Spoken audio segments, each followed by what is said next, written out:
A veces, cuando se intenta resolver el enigma que deja una persona tras quitarse la vida, pues uno espera encontrar un mensaje claro, ¿no? Claro, como una carta de despedida o algo así. Exacto, un manifiesto o, no sé, tal vez una pista súper lineal que se pueda seguir para que todo encaje. Como que nos gusta creer que en el fondo de una tragedia tan grande siempre hay una respuesta racional esperando a ser descubierta. Sí, total. Y, o sea, esa es una necesidad muy humana. Digamos que buscar esa limpieza de causa y efecto nos protege un poco del caos absoluto. Queremos creer que si escarbamos lo suficiente en la mente de alguien que tomó una decisión tan extrema, pues encontraremos una ecuación lógica que explique el colapso. Pero luego te adentras en las páginas de la crisis existencial moderna y bueno, esa brújula se hace pedazos por completo. Ya no estamos frente al clásico misterio de la habitación cerrada, sino tratando de entender por qué la estructura de la realidad misma parece haberse vaciado. Y te digo, ese es el terreno súper pantanoso que vamos a recorrer hoy. Sí, es un abismo psicológico en toda regla. Absolutamente. Así que bienvenidos a nuestra exploración de hoy. Tenemos sobre la mesa un material fuente verdaderamente fascinante. Son extractos de la novela contemporánea Juego de Niños, publicada en 2023 por el autor J. Steven Medina Ortiz. Ajá, una obra muy potente. Sí, y la misión de este análisis a fondo es desentrañar la mente de su protagonista, que es Ricardo Saavedra. Este es un joven que, tras el repentino suicidio de su mejor amigo, que se llamaba Francisco, intenta desesperadamente encontrarle algún sentido a la tragedia, escribiendo una novela. Pero la cosa es que lo que inicia como un duelo intelectual, digamos, rápidamente muta en una espiral hacia lo que él llama una nueva sensibilidad, y que francamente resulta ser muy, muy peligrosa. Sí, bastante aterradora, la verdad. Totalmente. Y la razón por la que esto resulta tan relevante para quienes nos escuchan no es solo por el valor literario del suspenso. Esta historia funciona como un espejo hiperbólico de ansiedades que son muy cotidianas. Exacto. Cosas que vivimos todos los días. Y todo eso sazonado con un humor negrísimo, además. Ok, vamos a desempacar esto. El punto de partida es la muerte de Francisco. Él es un músico frustrado de 30 años que decide quitarse la vida. Pero antes de apretar el gatillo le deja a Ricardo una frase a modo de legado. Una frase muy fuerte. Muy fuerte.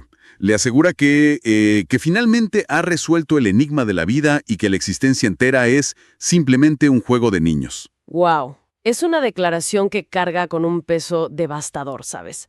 Sobre todo por la dinámica que tenían ellos dos. O sea, Ricardo y Francisco no eran simples conocidos que tomaban café de vez en cuando. Eran el único amigo del otro. Literalmente su único círculo social. Sí, su mundo entero. Pasaban las horas en un bar oscuro llamado La Caja, bebiendo, fumando y fundamentalmente criticando cada aspecto del mundo exterior. Sí, eran como dos tipos encerrados en un sótano que están absolutamente convencidos de que han descifrado el código de The Matrix. O sea, se autodenominaban agentes secretos intelectuales. ¡Qué arrogancia!, ¿no? Total. Se sentían inmunes a la estupidez del mundo moderno. Pero de pronto, pues uno de ellos decide desconectarse de la simulación para siempre. Y deja al otro con el peso gigantesco de tener que probar en el mundo real esa supuesta teoría de superioridad. Ricardo no quiere hacerle un homenaje cursi a su amigo. O sea, él quiere desenterrar esa supuesta verdad final. Claro, y lo fascinante aquí es que lo que pasa inadvertido en esa postura de agentes secretos es el miedo profundo que tenían. ¿El miedo a qué exactamente? Pues a la vida real. El cinismo extremo que compartían era una coraza enorme. Aislarse en ese conformismo de la superioridad intelectual, es un mecanismo de defensa para no enfrentar la frustración de la vida adulta. Ah, ya veo. O sea, es mucho más fácil sentarte a despreciar al sistema completo que admitir que, en el fondo, no tienes las herramientas emocionales para encajar en él. Me parece fascinante esa lectura, pero también suena a una excusa muy conveniente para ellos, ¿no?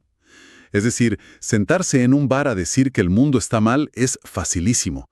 No requiere ningún sacrificio real. Exactamente, no requiere absolutamente ningún esfuerzo. Pero la novela nos muestra que debajo de esa postura, la brújula moral de Ricardo está bastante fracturada. Hay una anécdota en los extractos que, creo yo, lo ilustra a la perfección. Hoy sí, ya sé de cuál vas a hablar. Sí, ¿recuerdan una noche en la que no tenían dinero y robaban cigarrillos? Encuentran a un hombre elegante, con traje, completamente borracho y tirado en el suelo. Y Francisco le saca una cajetilla súper fina del saco en la que solo quedaban tipo 5 cigarros. Y antes de irse, le patean la pierna al hombre en el piso. O sea, ese detalle, te juro que me revolvió el estómago cuando lo leí. Pasan de ser estos filósofos de bar elevados a simples delincuentes abusando de alguien súper vulnerable por 5 miserables cigarros. Es bajísimo. Y lo crucial aquí es cómo Ricardo procesa ese recuerdo tiempo después. O sea, él no siente orgullo rebelde por eso, siente una culpa persistente. Sí, la culpa lo persigue. Incluso, cuando creía ver a ese hombre por la calle, intentaba saludarlo con mucho respeto como para, no sé, expiar su propia bajeza. Eso nos demuestra que Ricardo, en el fondo, sabe diferenciar perfectamente el bien del mal. Claro, sabe que cruzó una línea. Ajá, sabe que hay cosas horribles en sus acciones. Y esa disonancia entre lo que realmente siente y la coraza cínica que proyecta es lo que lo empuja al límite cuando pierde a su único punto de apoyo, que era Francisco. Y esa soledad absoluta pues lo obliga a enfrentarse al mundo real de golpe, porque el alquiler no se paga con superioridad moral, ¿verdad? Lamentablemente no. Así que Ricardo se pone su disfraz de oficinista normal. Trabaja en una empresa, hace informes, es eficiente, pero por dentro se siente un fraude total. Siente que está actuando un papel que odia profundamente todos los días. Es la alienación llevada al extremo más doloroso. Cumple con la burocracia, sí, pero su mente bulle de desprecio hacia todas las normas. Y es justo en este contexto donde se da un choque fundamental de visiones del mundo. Ricardo sale a tomar cervezas con su jefe, Tomás Oviedo. Uf, Oviedo es un personajazo. Me encantó. Es este hombre mayor, corpulento, súper pragmático, que maneja una camioneta blanca inmaculada. Él representa todo lo que Ricardo y Francisco criticaban en su bar, la caja. O sea, la resignación adulta y la aceptación ciega del sistema capitalista. Sí, es el adulto funcional por excelencia. Durante la salida, Oviedo escucha las divagaciones filosóficas de Ricardo y, sorprendentemente, le ofrece un consejo brutalmente simple. Le confiesa que él también se hacía esas preguntas cuando era joven, claro, pero que cavar tan profundo no sirve de nada en la vida diaria. Sí, le dice que se relaje un poco. Literal, le aconseja que lea filosofía solo para relajarse antes de dormir, no para buscarle un sentido último a todo, y que asuma que la vida es así y punto. A ver, aquí voy a ser de abogado del diablo un segundo, porque como lectores, pues casi siempre nos ponemos del lado del rebelde atormentado. Pero, ¿y si Oviedo tiene toda la razón del mundo? Es una posibilidad muy real. O sea, la obsesión desmedida por desmenuzar cada falla del universo solo está haciendo miserable a Ricardo. Oviedo maneja una camioneta cómoda, tiene un trabajo estable, paga sus cuentas y no se está volviendo loco de atar. Pareciera que él es quien realmente entendió el supuesto juego de niños y tiene el verdadero manual de supervivencia. Esto plantea una pregunta importante en la historia. Una tensión constante entre el idealismo juvenil y la practicidad adulta. O sea, ¿Oviedo es un conformista vacío que se rindió? ¿O es alguien maduro que decidió jugar el juego para poder sobrevivir? Lo brillante de esta escena es que Oviedo no es de piedra, no es un robot corporativo. No, para nada. De hecho, tiene este momento muy tierno. Exacto. Le muestra a Ricardo una foto de su hija de 18 años, Andrea, confesando su preocupación porque la chica sale con un idiota. Hay vulnerabilidad real ahí, hay amor de padre. Y la reacción de Ricardo a eso es súper reveladora. Ve la foto de esta chica, con su mirada dulce y sus brackets, y automáticamente fantasea con salvarla. Piensa que él podría ser un buen tipo para ella, y que bueno, si estuvieran juntos en una vida sencilla, él dejaría de hacerse tantas preguntas oscuras. Es que debajo de toda esa misantropía y ese odio al mundo, Ricardo grita por una conexión humana genuina. Está desesperado por no estar solo. Pero esa conexión falla. La noche termina con Oviedo yéndose tranquilamente en su camioneta cómoda, dejando a Ricardo totalmente solo en la calle fría. Y bueno, al no poder anclarse en este mundo de adultos funcionales, Ricardo se lanza de lleno a buscar las respuestas que supuestamente dejó su amigo muerto. Sí, se obsesiona de nuevo, y eso desemboca en una escena bastante tensa, la verdad. A medianoche, algo ebrio, después de las cervezas, Ricardo va a casa de Patricia, que es la madre de Francisco. Qué momento tan incómodo, por cierto. Demasiado.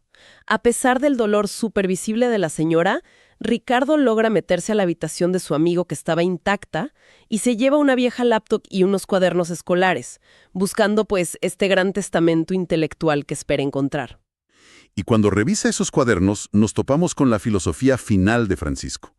Y es aquí donde la teoría de la novela se vuelve muy, muy oscura. Totalmente nihilista. Sí, Francisco había llegado a la conclusión de que el arte ya no existía y que la tristeza era solo una convención lingüística, una especie de concesión social. Sí, esa parte vuela a la cabeza. Espera, detengámonos ahí un segundo porque esto me costó procesarlo cuando lo leí. ¿Cómo que una convención lingüística? Yo entiendo argumentar que el arte está en decadencia, vale, pero la tristeza humana es biológica, o sea, se siente físicamente en el pecho. Me cuesta mucho comprar la idea de que es solo un concepto inventado. Bueno, lo que Francisco argumentaba no es que el llanto físico no exista o que la gente no sufra, sino que el valor profundo y casi, no sé, trascendental que le damos a la angustia existencial es ahora un guión social. ¿Un guión en qué sentido? Según él, en el mundo moderno de las redes sociales, todo exige ser un espectáculo constante. Entonces, si la soledad y la tristeza ya no son experiencias súper íntimas, sino más bien contenido que la gente exhibe en Internet para recibir likes y validación, entonces la angustia pierde su gravedad real. Se vuelve una actuación más, una pose. O sea, a ver si entiendo. Si todo el mundo compite por mostrar quién está más roto por dentro en un video corto de TikTok, sufrir en privado ya no tiene ningún sentido poético para él. Precisamente. Francisco veía que la sociedad actual recompensa a los que llamaba héroes menores. O sea, personas que no crean nada profundo ni transformador, sino que simplemente reproducen emociones vacías. Gente que se conforma con la ilusión de ser geniales por, no sé, 15 segundos en una pantalla. ¡Qué visión tan desoladora, de verdad! Sí, y Francisco sentía que no había forma de luchar contra esa banalización absoluta, así que simplemente se rindió ante ella. Y con esa gran teoría superdensa en mente, esperando encontrar manifiestos geniales o canciones inéditas, Ricardo finalmente enciende la laptop de su amigo. Y aquí es donde la historia se pone realmente interesante y da un giro espectacular. Sí, el descubrimiento lo cambia todo. Ricardo no encuentra borradores de un álbum conceptual. No encuentra ensayos filosóficos densos. Encuentra una única carpeta en el escritorio titulada Nadia Palacios, que contiene exactamente, escuchen esto, 539 fotos y videos cortos de una chica pelirroja totalmente desconocida. Es un shock tremendo. Son puros videos de bailes de internet, poses súper banales, fotos haciendo muecas con filtros de estrellitas en la cara. Es un golpe directo a todas las expectativas intelectuales que tenía Ricardo. Es que imagínate, es como si descubrieras que el filósofo más atormentado y denso de la historia, alguien que supuestamente entendió la gran farsa del lenguaje humano, pues dedicaba sus últimas horas a coleccionar frenéticamente videos virales sin ningún sentido de un adolescente. Simplemente no cuadra. Pero fíjate que si analizamos la teoría de los héroes menores que mencionamos, sí empieza a cuadrar, pero de una forma muy perversa. ¿Tú crees? Sí, porque Francisco no coleccionaba esos videos como si fueran una obra de arte incomprendida. Él estaba obsesionado con el síntoma de la enfermedad que destruyó su mundo. Nadia, con sus filtros y sus bailes genéricos, pues es la encarnación perfecta de ese vacío performativo. O sea, se convirtió en su objeto de estudio de alguna manera. Algo así. Francisco fue devorado por la misma cultura de la actuación superficial que tanto detestaba y criticaba en el bar. Se rindió ante la idea de que la vida ya solo es eso, o sea, una serie de imágenes completamente vacías. ¡Wow! Y Ricardo, tratando de procesar que su dios intelectual cayó en esto, hace lo inevitable en esta era digital. Logra contactar a Nadia por redes sociales. Consigue que ella le responda a los mensajes, pero la interacción es súper desoladora. Es el vacío absoluto. Sí. Nadia no dice nada con sustancia. Sus respuestas a la muerte de alguien son tipo, Ah, qué pena. O qué bonito. Y lo más destructivo para la mente de Ricardo es que nadie apenas si recuerda a Francisco. Menciona vagamente que hablaron por teléfono alguna vez y que él canceló una cita o algo así. Para ella, Francisco no era un músico súper complejo ni un amigo perdido. Es más, ni siquiera sabía que estaba muerto. Qué fuerte. Sí, era solo un usuario más en su bandeja de entrada. Alguien totalmente descartable y olvidable. Y el confirmar que nadie es prácticamente como un bot, o sea, un fantasma de respuestas automáticas, Ricardo tiene una epifanía aterradora. Decide que nadie encarna el absurdo total y la falsedad del mundo moderno, que según él, pues mató a su amigo. Y toma la decisión irrevocable de asesinarla. Es un salto al vacío de su psique. Es que me cuesta mucho entender el salto lógico aquí, de verdad. ¿Cómo pasas de estar decepcionado por una chica superficial que conociste por internet a planear un homicidio a sangre fría solo para crear una supuesta nueva sensibilidad? ¿Qué significa eso realmente en la cabeza rota de Ricardo? Es que Ricardo deshumaniza a Nadia por completo. O sea, ya no la ve como una estudiante normal de diseño gráfico de 22 años. La convierte en un símbolo. Su lógica está profundamente retorcida por este duelo que no ha podido procesar. Él de verdad cree que el mundo moderno está anestesiado por tanta actuación en redes sociales. Ajá. Y al asesinar a la encarnación de esa banalidad, que para él es Nadia, Ricardo cree que va a, digamos, romper la simulación. ¿Como un acto de terrorismo emocional? Exacto. Piensa que un acto de violencia brutal, súper cruda y sin motivos tradicionales, obligará al mundo a sentir horror genuino, y que eso iniciará esa famosa nueva sensibilidad, donde las emociones vuelvan a ser viscerales y reales, y no solo filtros en una pantalla del celular. Es la justificación de un delirio absoluto. Y lo que sigue en la novela es el descenso físico hacia la oscuridad para materializar esta locura. Ricardo contacta a un vendedor anónimo por redes y viaja de noche a una zona marginal que llaman el Coliseo en ruinas. Un lugar bastante pesado. Sí, es un lugar lleno de basura y peligro real, lejísimos de su zona de confort y de su segura vida de oficina.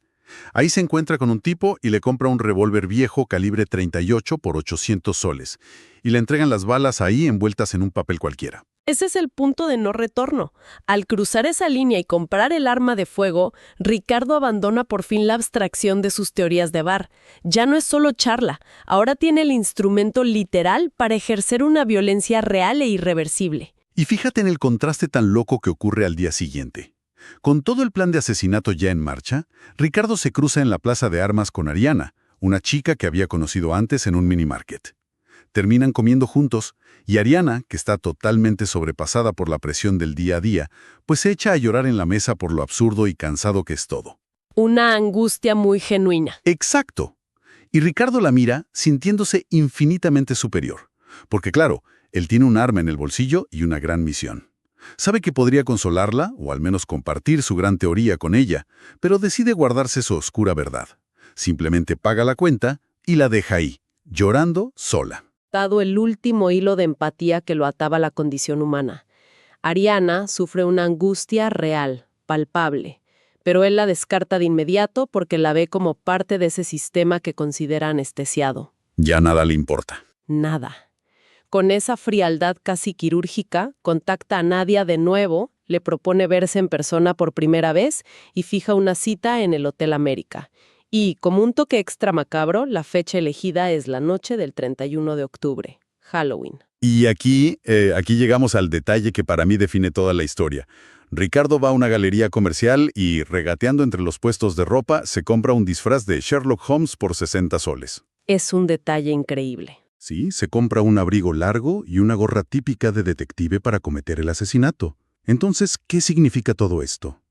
Si Ricardo odia tanto lo performativo, si detesta que todos en Internet actúen vidas falsas, ¿por qué alguien que planea un crimen tan brutal y definitivo siente la necesidad de comprar un disfraz barato para hacerlo? Esa es la mayor tragedia de su personaje, sin duda. O sea, Ricardo justifica el asesinato argumentando que va a destruir el teatro falso del mundo moderno. Pero su propia mente no puede soportar la crudeza real de lo que está a punto de hacer. No puede con el peso de la realidad. Exacto. Al ponerse el disfraz de detective, Al transformar el asesinato en un juego de roles o en un performance, Ricardo nos demuestra que no escapó del sistema. Completó su mutación y se integró a él de la peor manera. Se convierte en el actor más patético de todos, básicamente. Intenta destruir un espectáculo vacío, participando activamente en él, sintiéndose el gran protagonista dramático de una película de misterio, cuando en realidad es solo un asesino más. Sí, y lo peor es que, sin darse cuenta, valida la teoría que destruyó a Francisco.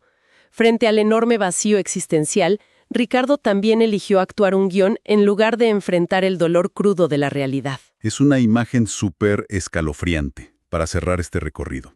Hemos visto cómo Ricardo Saavedra pasó de ser un oficinista alienado que lloraba la muerte de su amigo tomando cerveza y debatiendo, a convertirse en un individuo armado, sin camiseta frente al espejo, practicando con un gorrito de detective cómo va a dispararle a una total desconocida. Todo bajo el delirio de que un crimen sin sentido va a curar de alguna forma la anestesia emocional de toda la sociedad. Una completa locura. Sí. Y bueno, el viaje de Ricardo es un descenso brutal que es provocado por aislarse en esa sobreintelectualización constante. Para quienes nos escuchan, creo que el gran valor de analizar esta novela es reconocer que aunque lo lleva al extremo, pues refleja miedos contemporáneos que están muy latentes en nosotros. Totalmente de acuerdo. Hablamos de la fatiga aplastante de la exposición digital, de este terror tremendo a ser irrelevantes o ser uno más del montón, y del desgaste psicológico de intentar buscarle un significado monumental a cada aspecto aburrido de la rutina diaria. Al principio de nuestra charla de hoy hablábamos de cómo preferimos los misterios lineales, con pistas claras y respuestas limpias para entender una tragedia. Pero cuando escarbamos en los verdaderos mecanismos de la mente humana bajo toda esta presión de la vida moderna, lo que encontramos es esta maraña oscura de justificaciones. Una maraña donde es muy fácil perderse. Exacto. Donde la simple necesidad de sentir algo real, algo verdadero, puede llevarnos a la locura total. Y bueno, para cerrar nuestro análisis a fondo hoy, quiero dejarles un pensamiento para masticar un rato. A ver, cuéntanos. A la luz de todo este delirio performativo, y viendo cómo Ricardo, al final de todo, necesitó ponerse un traje de detective falso para poder actuar, si todos nosotros nos ponemos una máscara todos los días para poder ir a trabajar, para subir contenido a las redes y simplemente para sobrevivir en sociedad, ¿cuál es el verdadero peligro que corremos? ¿Olvidar quiénes somos debajo de esa máscara? O peor aún, descubrir que, el día que finalmente nos la quitemos, ya no queda nadie adentro.